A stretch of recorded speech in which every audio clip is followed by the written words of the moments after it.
ಕರಾಚಿ ಮಲಿರ್ ಜೈಲ್ನ ಗೋಡೆ ಕುಸಿತ ಸ್ಫೋಟವೋ ಅಥವಾ ಭೂಕಂಪವೋ? ಕಾನೂನು ದುರ್ಬಲತೆಗೆ ಪಾಕಿಸ್ತಾನದಲ್ಲಿ ಮತ್ತೊಂದು ಸಾಕ್ಷ್ಯ. ಕರಾಚಿಯ ಮಲಿರ್ ಜೈಲ್ನಲ್ಲಿ ಜರುಗಿದ ಭೀಕರ ಘಟನೆ ಪಾಕಿಸ್ತಾನದ ಕಾನೂನು ಮತ್ತು ಭದ್ರತಾ ವ್ಯವಸ್ಥೆಗೆ ಹಿಡಿದ ಕೈಗನ್ನಡಿ ಅಂತ ಜನ ಅಭಿಪ್ರಾಯವನ್ನ ವ್ಯಕ್ತಪಡಿಸುತ್ತಿದ್ದಾರೆ. ಜೈಲಿನ ಒಂದು ಭಾಗದ ಗೋಡೆ ಕುಸಿತದಿಂದಾಗಿ ನೂರಾರು ಕೈದಿಗಳು ಪರಾರಿಯಾಗಿದ್ದಾರೆ. ಈ ಗೋಡೆ ಕುಸಿತಕ್ಕೆ ಸ್ಫೋಟವೇ ಕಾರಣನ ಅಥವಾ ಭೂಕಂಪವೇ ಕಾರಣನ ಅನ್ನುವ ಬಗ್ಗೆ ಇನ್ನೂ ಸ್ಪಷ್ಟತೆ ಸಿಕ್ಕಿಲ್ಲ. ಕೆಲವು ವರದಿಗಳ ಪ್ರಕಾರ ಇದು ಪೂರ್ವ ನಿಯೋಜಿತ ಘಾತುಕ ಕೃತ್ಯ ಅಂತ ಸೂಚಿಸ್ತಾ ಇದ್ರೆ, ಇನ್ನು ಕೆಲವರು ಹೇಳ್ತಾ ಇದ್ದಾರೆ ಇದು ಕೇವಲ ಪ್ರಾಕೃತಿಕ ವಿಪತ್ತು ಅಂತ. ಪೊಲೀಸರು ನಿಯಂತ್ರಣವನ್ನ ಮರಳಿ ಪಡೆಯೋದಕ್ಕೆ ಗುಂಡನ್ನ ಹಾರಿಸ್ತಾರೆ. ಆದರೆ ಈ ಕ್ರಮವೇ ಪರಿಸ್ಥಿತಿಯನ್ನ ಮತ್ತಷ್ಟು ಬಿಗಡಾಯಿಸುತ್ತೆ. ಕಾದಾಡಿದ ಘರ್ಷಣೆಯಲ್ಲಿ 20ಕ್ಕೂ ಹೆಚ್ಚು ಮಂದಿ ಸಾವಿಗೀಡಾದರು. ಹಲವಾರು ಜನ ಗಾಯಗೊಂಡಿದ್ದಾರೆ. ಕೇವಲ 41 ಕೈದಿಗಳನ್ನ ಪುನಃ ಬಂಧಿಸಲಾಗಿದ್ದು ಇತರರ ಕಾರ್ಯಾಚರಣೆ ಮುಂದುವರೆದಿದೆ.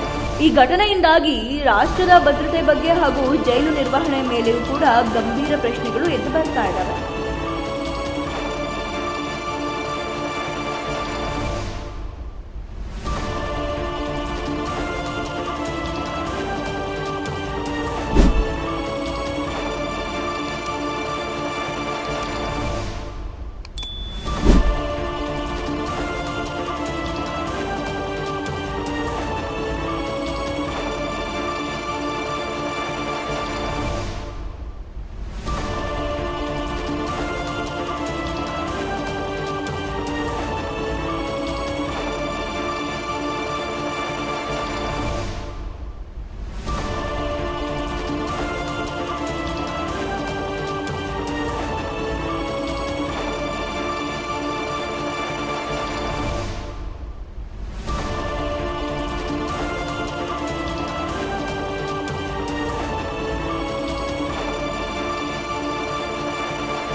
ಕರಾಚಿ ಮಲಿರ್ ಜೈಲ್ನ ಗೋಡೆ ಕುಸಿತ ಸ್ಫೋಟವೋ ಅಥವಾ ಭೂಕಂಪವೋ? ಕಾನೂನು ದುರ್ಬಲತೆಗೆ ಪಾಕಿಸ್ತಾನದಲ್ಲಿ ಮತ್ತೊಂದು ಸಾಕ್ಷ್ಯ. ಕರಾಚಿಯ ಮಲಿರ್ ಜೈಲ್ನಲ್ಲಿ ಜರುಗಿದ ಭೀಕರ ಘಟನೆ ಪಾಕಿಸ್ತಾನದ ಕಾನೂನು ಮತ್ತು ಭದ್ರತಾ ವ್ಯವಸ್ಥೆಗೆ ಹಿಡಿದ ಕೈಗನ್ನಡಿ ಅಂತ ಜನ ಅಭಿಪ್ರಾಯವನ್ನ ವ್ಯಕ್ತಪಡಿಸುತ್ತಿದ್ದಾರೆ. ಜೈಲಿನ ಒಂದು ಭಾಗದ ಗೋಡೆ ಕುಸಿತದಿಂದಾಗಿ ನೂರಾರು ಕೈದಿಗಳು ಪರಾರಿಯಾಗಿದ್ದಾರೆ. ಈ ಗೋಡೆ ಕುಸಿತಕ್ಕೆ ಸ್ಫೋಟವೇ ಕಾರಣನ ಅಥವಾ ಭೂಕಂಪವೇ ಕಾರಣನ ಅನ್ನುವ ಬಗ್ಗೆ ಇನ್ನೂ ಸ್ಪಷ್ಟತೆ ಸಿಕ್ಕಿಲ್ಲ.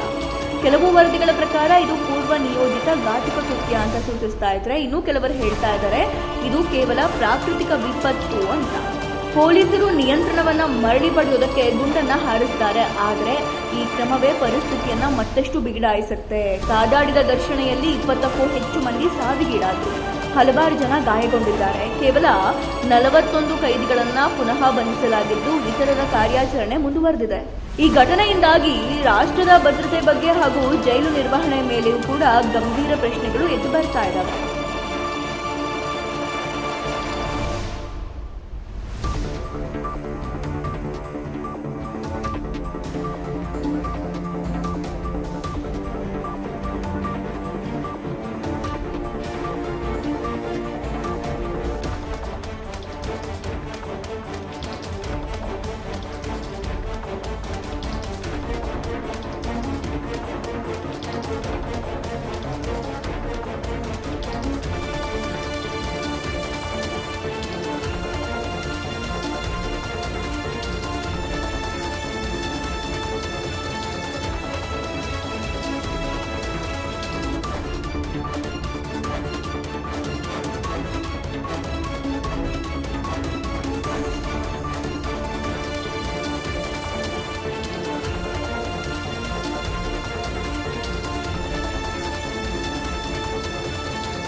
ಕರಾಚಿ ಮಲಿರ್ ಜೈಲ್ನ ಗೋಡೆ ಕುಸಿತ ಸ್ಫೋಟವೋ ಅಥವಾ ಭೂಕಂಪವೋ? ಕಾನೂನು ದುರ್ಬಲತೆಗೆ ಪಾಕಿಸ್ತಾನದಲ್ಲಿ ಮತ್ತೊಂದು ಸಾಕ್ಷ್ಯ. ಕರಾಚಿಯ ಮಲಿರ್ ಜೈಲ್ನಲ್ಲಿ ಜರುಗಿದ ಭೀಕರ ಘಟನೆ ಪಾಕಿಸ್ತಾನದ ಕಾನೂನು ಮತ್ತು ಭದ್ರತಾ ವ್ಯವಸ್ಥೆಗೆ ಹಿಡಿದ ಕೈಗನ್ನಡಿ ಅಂತ ಜನ ಅಭಿಪ್ರಾಯವನ್ನ ವ್ಯಕ್ತಪಡಿಸಿದ್ದಾರೆ. ಜೈಲಿನ ಒಂದು ಭಾಗದ ಗೋಡೆ ಕುಸಿತದಿಂದಾಗಿ ನೂರಾರು ಕೈದಿಗಳು ಪರಾರಿಯಾಗಿದ್ದಾರೆ. ಈ ಗೋಡೆ ಕುಸಿತಕ್ಕೆ ಸ್ಫೋಟವೇ ಕಾರಣನಾ ಅಥವಾ ಭೂಕಂಪವೇ ಕಾರಣನಾ ಅನ್ನುವ ಬಗ್ಗೆ ಇನ್ನೂ ಸ್ಪಷ್ಟತೆ ಸಿಕ್ಕಿಲ್ಲ.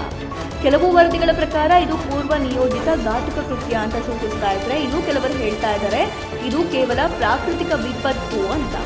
ಪೊಲೀಸರು ನಿಯಂತ್ರಣವನ್ನ ಮರಳಿ ಪಡೆಯೋದಕ್ಕೆ ಗುಂಡನ್ನ ಹಾರಿಸ್ತಾರೆ. ಆದರೆ ಈ ಕ್ರಮವೇ ಪರಿಸ್ಥಿತಿಯನ್ನ ಮತ್ತಷ್ಟು ಬಿಗಡಾಯಿಸುತ್ತೆ. ಕಾದಾಡಿದ ಘರ್ಷಣೆಯಲ್ಲಿ 20ಕ್ಕೂ ಹೆಚ್ಚು ಮಂದಿ ಸಾವಿಗೀಡಾದರು. ಹಲವಾರು ಜನ ಗಾಯಗೊಂಡಿದ್ದಾರೆ. ಕೇವಲ 41 ಕೈದಿಗಳನ್ನ ಪುನಃ ಬಂಧಿಸಲಾಗಿದ್ದು, ಇತರರ ಕಾರ್ಯಾಚರಣೆ ಮುಂದುವರೆದಿದೆ. ಈ ಘಟನೆಯಿಂದಾಗಿ ರಾಷ್ಟ್ರದ ಭದ್ರತೆ ಬಗ್ಗೆ ಹಾಗೂ ಜೈಲು ನಿರ್ವಹಣೆ ಮೇಲೆಯೂ ಕೂಡ ಗಂಭೀರ ಪ್ರಶ್ನೆಗಳು ಎದ್ದು ಬರ್ತಾ ಇದ್ದಾವೆ.